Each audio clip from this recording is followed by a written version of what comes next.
नमस्कार मेरे प्यारे साथियों। आज मैं आप लोगों के सामने श्रीमद् भागवत महापुराण के नवम स्कंद का 16वां अध्याय लेकर आई हूँ। 16वां अध्याय का तात्पर्य है 16वां अध्याय और इस अध्याय का नाम है परशुराम जी के द्वारा क्षत्रिय संहार और विश्वामित्र जी के वंश की कथा। तो चलिए आज हम लोग बहुत आराम से इन कथाओं को सुनने वाले हैं, पढ़ने वाले हैं। तो आप जो है वो वीडियो के अंत तक बने रहिए इन कथाओं को श्रवण करने हेतु। श्री सुखदेव जी और परीक्षित जी के मध्य जो है वो बहुत समय से वार्तालाप हो रही है, संवाद चल रही है। और श्री सुखदेव जी राजा परीक्षित से कहते हैं अपने पिता की यह शिक्षा भगवान परशुराम ने जो आज्ञा कहकर स्वीकार की। मेरे प्यारे मित्रों, अगर आप लोग इससे पूर्व की वीडियो को नहीं सुने हैं तो कृपया आपसे निवेदन है कि आप एक बार पूर्व की वीडियो को मेरे प्लेलिस्ट से जाकर सुन लें, तभी आगे की कथा आपको अच्छे से समझ में आएगा। परशुराम जी को जो है वो उनके पिताजी जमदग्नि जो हैं वो कहते हैं कि अपने पाप से मुक्त होने के लिए तुम जो है वो तीर्थाटन करो, भ्रमण करो, पूजा अर्चन करो। तो उनकी बात को मानकर, उनकी आज्ञा को स्वीकार करके कहते हैं जो आज्ञा, ऐसा कह के वो स्वीकार करते हैं। और इसके बाद वे 1 वर्ष तक तीर्थ यात्रा करके अपने आश्रम पर लौट आते हैं। अपने पिता का बात को स्वीकार करके वो 1 वर्ष तक जो है वो तीर्थाटन करते हैं और वापस पुनः अपने आश्रम पर वो लौट आते हैं। एक दिन की बात है, क्या बात है कि परशुराम जी की माता रेणुका, परशुराम जी की माता का नाम क्या है? रेणुका है। और ये रेणुका किनकी पुत्री थी? रेणु की पुत्री थी। और ये रेणुका किनकी पत्नी थी? तो ऋषि जमदग्नि की पत्नी थी। तो वही परशुराम जी की माता जो रेणुका थी वो गंगा तट पर गई हुई थी। पहले के जो है वो लोग स्नान करने के लिए, पवित्र होने के लिए वो नदियों में जाया करते थे, नदियों के तटों पे जाके स्नान इत्यादि किया करते थे। तो ठीक वैसे ही रेणुका भी जो है वो गंगा तट पर गई थी। वहाँ उन्होंने देखा कि गंधर्वराज चित्ररथ कमलों की माला पहने अप्सराओं के साथ विहार कर रहे हैं। किनके साथ कर रहे हैं? अप्सराओं के साथ। मेरे प्यारे मित्रों, अप्सरा जो है वो सिर्फ स्वर्ग लोक में निवास नहीं करती है, वो स्वर्ग लोक के अतिरिक्त कभी कभी पृथ्वी लोक पे भी विचरण किया करती है ना। तो वो जो है वो गंधर्वराज चित्ररथ जो थे वो कमल की माला पहनकर अप्सराओं के साथ विहार कर रहे थे। कहाँ पे कर रहे थे? जिस गंगा तट पे रेणुका गई थी। वे जल लाने के लिए नदी तट पर गई थी, परंतु वह जल क्रीड़ा करते हुए गंधर्व को देखने लगी। गंधर्व को जो है वो जल क्रीड़ा करते हुए देखने लग गई और पति देव के हवन का समय हो गया था। वो उस तट पे इसलिए गई थी क्योंकि उनके पति देव जी जो है वो हवन करने वाले थे, उसके लिए वो जल लाने के लिए गई थी गंगा तट पे। और उस तरह का विहार करते हुए देख रेणुका जो है वो वहीं पे रुक गई और उनकी जो है वो कृत्य को देखने लग गई। और पति देव के हवन का समय हो गया, इस बात को वो भूल गई। उनका मन कुछ चित्ररथ की ओर खींच भी गया। ऐसा था कि रेणुका का मन जो है वो चित्ररथ, जो गंधर्वराज चित्ररथ था, उनके पीछे उनका मन जो है वो खींच भी गया। हवन का समय बीत गया, यह जानकर वे महर्षि जमदग्नि के शाप से भयभीत हो गई और तुरंत वहां से आश्रम पर चली आई। वहां जल का कलश महर्षि के सामने रखकर हाथ जोड़कर खड़ी हो गई। डर तो सता ही रहा था कि कहीं ये गुस्से में मुझे शाप ना दे दे। और हुआ भी यही, है ना, क्योंकि वो बहुत लेट से पहुंची अपने पति देव के पास यज्ञशाला के समीप। जमदग्नि मुनि ने अपनी पत्नी का मानसिक व्यभिचार जान लिया। वो अंदर ही अंदर सब बातों को जान लिया कि इसका मन जो है वो गंधर्वराज चित्ररथ की तरफ लग गया था। और क्रोध करके कहा, मेरे पुत्रों, इस पापिनी को मार डालो। ऐसा जमदग्नि ने कहा, परंतु उनके किसी भी पुत्र ने उनकी वह आज्ञा स्वीकार नहीं की, क्योंकि थी तो माता ही, कैसे अपनी माता को मार सकते थे। इसके बाद पिता की आज्ञा से परशुराम जी ने माता के साथ सब भाइयों को भी मार डाला।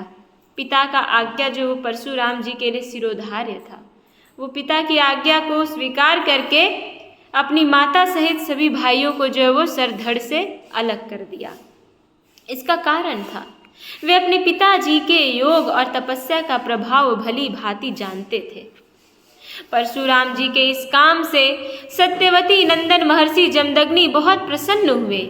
इसलिए वो प्रसन्न हुए क्योंकि उनकी आज्ञा का उन्होंने पालन किया और उन्होंने कहा, क्या कहा? बेटा, तुम्हारी जो इच्छा हो वर मांग लो।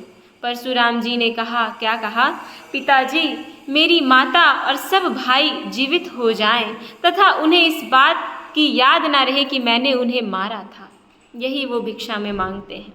परशुराम जी के इस प्रकार कहते ही जैसा कोई सोकर उठे, सब के सब अनायास ही तुरंत ही सकुशल उठ बैठे।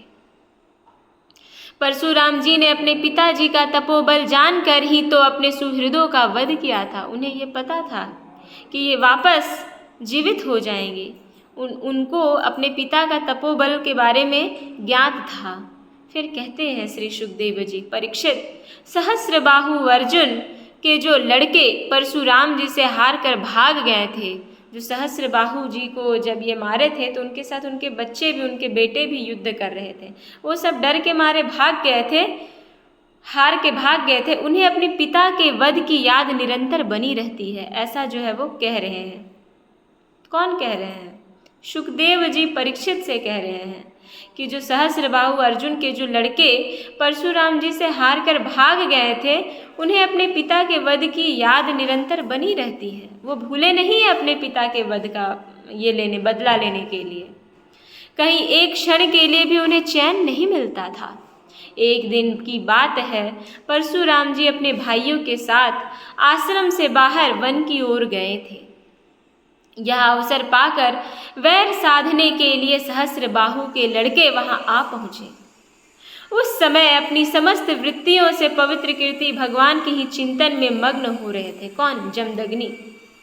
उन्हें बाहर की कोई सुध ना थी। वो इतने चिंतन में मग्न थे कि बाहर क्या हो रहा है उसके बारे में उन्हें थोड़ा भी कुछ जानकारी नहीं थी, क्योंकि वो तपस्या में मग्न थे जमदग्नि, है ना। उस समय उन पापियों ने जमदग्नि ऋषि को मार डाला। कौन? सहस्रार्जुन के सारे पुत्र जो थे, उन्होंने पहले से ही ऐसा पाप पूर्ण निश्चय कर रखा था।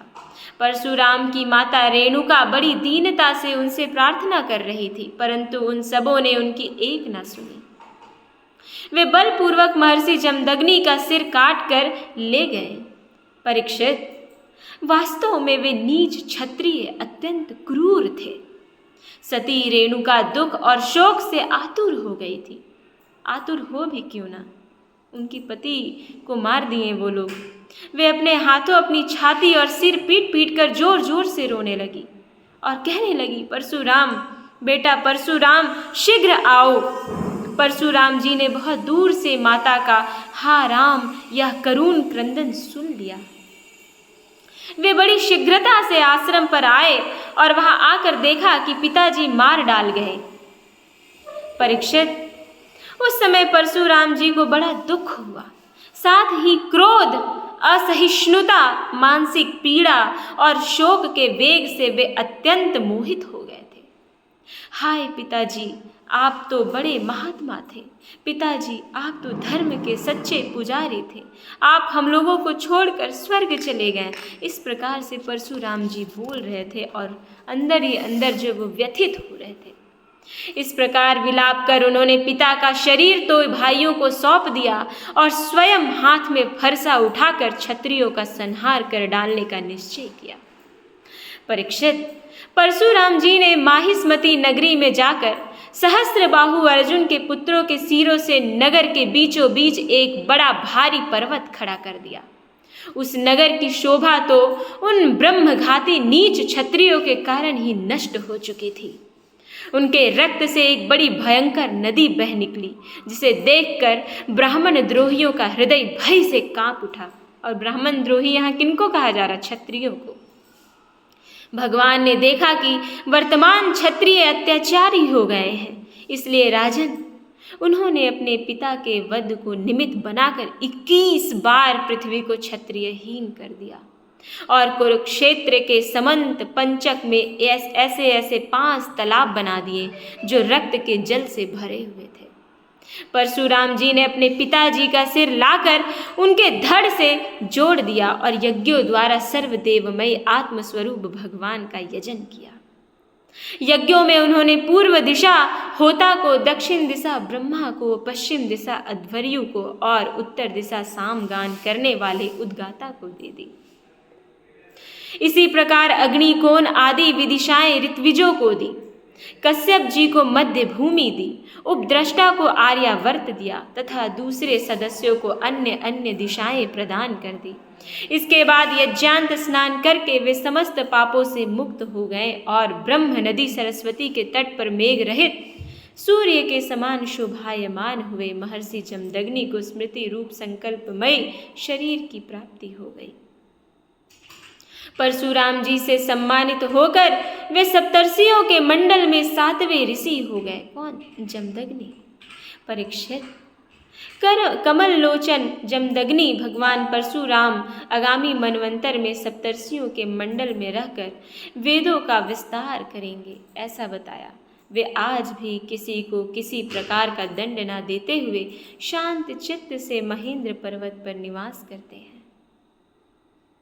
वहाँ सिद्ध, गंधर्व और चारण उनके चरित्र का मधुर स्वर से गान किया करते हैं। सर्वशक्तिमान विश्वात्मा भगवान श्री हरि ने इस प्रकार भृगुवंशियों में अवतार ग्रहण करके पृथ्वी के भारभूत राजाओं का बहुत बार वध किया। और वो परशुराम जी कोई आम मनुष्य नहीं थे, वो स्वयं भगवान जो है वो अवतरित हुए थे अपने अंशावतार परशुराम जी के रूप में लेकर, और इस पृथ्वी को जो है वो राजाओं का वध करके इस पृथ्वी का भार को दूर किया उन्होंने। महाराज गाधी के पुत्र हुए प्रज्वलित अग्नि के समान परम तेजस्वी विश्वामित्र जी, इन्होंने अपने तपोबल से क्षत्रियत्व का त्याग करके ब्रह्म तेज प्राप्त कर लिया था। गाधी के पुत्र का नाम क्या था? विश्वामित्र जी। इन्होंने जो है वो क्षत्रियत्व त्याग करके ब्रह्म तेज को प्राप्त किया था। इसीलिए विश्वामित्र को जो है वो महर्षि और राजर्षि कहा जाता है, क्योंकि ये पहले राजा थे। क्योंकि इनके जो पिता जो गाधी थे वे राजा थे, ये क्षत्रिय वंश के थे विश्वामित्र। लेकिन अध्ययन, अध्यापन, तपस्या के कारण ये मतलब ब्रह्म तेज को प्राप्त हुए और ये ब्रह्मर्षि कहलाने लग गए। परीक्षित, विश्वामित्र जी के 100 पुत्र थे, उनमें बिचले पुत्र का नाम था मधुचंदा। मेरे प्यारे मित्रों, जब आप ऋग्वेद का अध्ययन कीजिएगा उसमें से जो सबसे पहला सूक्त है अग्नि सूक्त, जिसका मंत्र है अग्निमीडे पुरोहितम यज्ञस्य देवं ऋत्विजं होतारं रत्नधातमम्। ये मंत्र को जो देखने वाले हैं साक्षात वो मधुचंदा ऋषि है। और ये मधुचंदा कौन है? तो विश्वामित्र जी के 51वां पुत्र के रूप में हुए। इसलिए सभी पुत्र मधुचंदा के ही नाम से विख्यात हुए। विश्वामित्र जी ने भृगुवंशी अजिगर्त के पुत्र अपने भांजे सुनासेब को, जिसका एक नाम देवरात भी था, पुत्र रूप में स्वीकार कर लिया और अपने पुत्रों से कहा कि तुम लोग इसे अपना बड़ा भाई मानो। किसे? देवरात को। और वो देवरात का पूर्व नाम क्या था? शुनासेब, है ना। या वही प्रसिद्ध भृगुवंशी शुनासेब था जो हरिश्चंद्र के यज्ञ में यज्ञ पशु के रूप में मोल लेकर लाया गया था। अगर आप हरिश्चंद्रोपाख्यान पढ़िएगा तो आपको पढ़ते ही आपके नेत्रों से अश्रु निस्सावित होने लग जाएगा। वो इतना मर्मज्ञ, मतलब वो इतना मर्म भरी कथा है। मैं आप लोगों से आग्रह करूँगी कि वो कथा को अवश्य पढ़िए। तो यज्ञ में यज्ञ पशु के रूप में मोल लेकर लाया गया था सुनासेब। विश्वामित्र जी ने प्रजापति वरुण आदि देवताओं की स्तुति करके उसे पास बंधन से छुड़ा लिया था। देवताओं के यज्ञ पशु में यही शुनासेब देवताओं द्वारा विश्वामित्र को दिया गया था। अतः दैवैः रात इस व्युत्पत्ति के अनुसार गाधी वंश में यह तपस्वी देवरात के नाम से विख्यात हुआ। विश्वामित्र जी के पुत्रों में जो बड़े थे उन्हें शुनासेब को बड़ा भाई मानने की बात अच्छी ना लगी। इस पर विश्वामित्र जी ने क्रोधित होकर उन्हें शाप दे दिया कि दुष्टो, तुम सब मलेच्छ हो जाओ। इस प्रकार जब 49 भाई मलेच्छ हो गए, तब विश्वामित्र के बिचले पुत्र मधुचंदा ने अपने से छोटे 50 भाइयों के साथ कहा, पिताजी, आप हम लोगों को जो आज्ञा करते हैं हम उसका पालन करने के लिए तैयार हैं। यह कहकर मधुचंदा ने मंत्र दृष्टा सुनासेप को बड़ा भाई स्वीकार कर लिया और कहा कि हम सब तुम्हारे अनुयायी छोटे भाई हैं। तब विश्वामित्र जी ने अपने इन आज्ञाकारी पुत्रों से कहा, तुम लोगों ने मेरी बात मानकर मेरे सम्मान की रक्षा की है, इसलिए तुम लोगों जैसे सुपुत्र प्राप्त करके मैं धन्य हो गया हूँ। मैं तुम्हें आशीर्वाद देता हूँ कि तुम्हें भी सुपुत्र प्राप्त होंगे। देखिए मेरे प्यारे मित्रों, सभी लोगों को सुपुत्र की प्राप्ति नहीं होती है। जो जैसे कर्म करते हैं उस कर्म के अनुसार, उस फल के अनुसार, कर्मों के अनुसार से उनको फल की प्राप्ति होती है। इसलिए आप संसार में रहते हुए सदैव आप ये इच्छा कीजिए और आप ये चाहिए कि मेरे से जो भी कर्म हो रहा है वो सुकर्म हो, चाहे वो मन से हो, वचन से हो, या तो आप कर्म से कर रहे हो, लेकिन आप अच्छे कर्मों को कीजिए, तभी आपके साथ जो है वो सही हो पाएगा, नहीं तो असंभव है। मेरे प्यारे पुत्रों, यह देवराज सुनासेप भी तुम्हारे ही गोत्र का है। ये जो देवराज सुनासेप है ये तुम्हारे ही गोत्र का, मतलब काश्यप गोत्र का है। तुम लोग इसकी आज्ञा में रहना। परीक्षित, विश्वामित्र जी के अष्टक, हारित, जय और क्रतुमान आदि और भी पुत्र थे। इस प्रकार विश्वामित्र जी की संतानों से कौशिक गोत्र में कई भेद हो गए, क्योंकि उनके जो पुत्र थे वो 100 तो ऐसे ही थे, बीच में जो वो सुनासेप को भी उन्होंने पुत्र रूप में स्वीकार कर लिया। तो वो जो कौशिक गोत्र था, वो कौशिक गोत्र जो आजकल के समय में काश्यप गोत्र के रूप में विख्यात है, उसके कई भेद हो गए। बाद में देवराज को बड़ा भाई मानने के कारण उसका प्रवर ही दूसरा हो गया।